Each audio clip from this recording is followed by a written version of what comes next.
people have very high standards how they want their work life to be. And I said, look, if you can get your work life to be where you enjoy half of it, that is amazing, because very few people ever achieve that. Because the truth is, everything comes with overhead. That's reality. Everything comes with pieces that you don't like. You could be a Supreme Court justice and there's still going to be pieces of your job you don't like. Every job comes with pieces you don't like. And we need to say, that's part of it. You have to figure out how to set up your life in such a way that you can minimize the things. And I find people don't dislike hard work. What people dislike is being out of control. Like they can't control their life. They can't control their environment. This happens to me when I get overscheduled. I hate being overscheduled. I want some time to be able to think and free myself. We all have the same amount of time in the world. Nobody has more time than anybody else. And when you become a very successful person, one of the things, you start to get overscheduled. So a young person starting their career, I think there are probably a lot of things. Some of them are very well known and people have heard them many times, they're still true. One of those is you should always focus on, a young person should find something that they're passionate about to do. And that's not going to surprise anyone. It's a clear thing to do. It's very hard. If you don't love your work, you're never going to be great at it. The other thing I would suggest to any young person, even before they start their career, is to really think about their choices. Because I find young people, and I when I was young, I made this mistake too.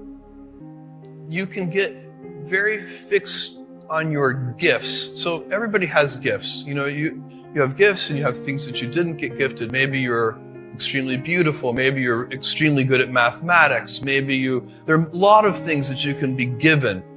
But those things can confuse you because they're not the things that construct your life. It's your choices that construct your life, not your gifts. You can celebrate your gifts. Be proud of them. Be happy of them. Actually, don't be proud of them. Be celebratory of them. But you can't be proud because they're gifts. They were given to you. You didn't earn them. You can only be proud of the things you earn. And so as I got older, I started to realize I wasn't proud of my gifts. I was always good at school. School was always easy for me. And I was always proud that I was a great student. I got A's in all my classes. I was good at math, all of that. And I thought that's who I was, but it's not true.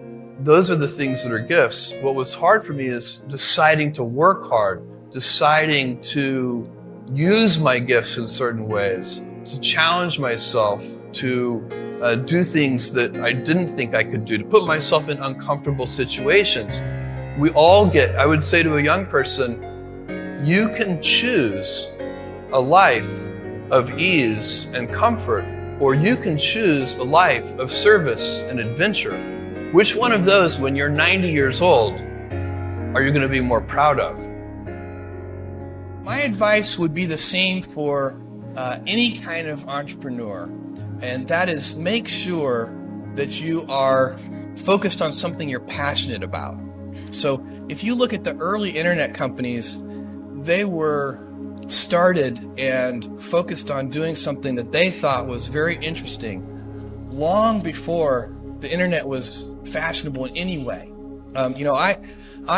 We are currently an underdog once again. We've been in business for 6 years, and there was exactly 1 year where we were not the underdog, and that was 1999. I like the underdog years because it makes, I liked it when all the people we hired, their parents told them they were crazy. Like that was kind of the good era. Fortunately, it's back. In 1999, all the parents were like, giving their brothers and sisters high fives. My son is working at Amazon.com. So that's a very, you can't follow the fashion when you're trying to do a startup company, or I think really anything in life. But you have to, as an entrepreneur, if you're gonna build a company, pick something you think is interesting that has the intersection of genuinely creating real customer value, and then just stay right there and let the wave catch you. Whatever it is that you want to do, there's going to be risk in your life, and risk is a necessary component of progress. You can make any pioneering movements in the world of any kind, whether they be the geographical, physical exploration that I've just been talking about, or whether it be, a more cerebral exploration of a scientific field. Or I bet you could ask that question of every speaker here, and I bet that every speaker here has taken substantial risks, whether it be intellectual or otherwise, to achieve what they've done.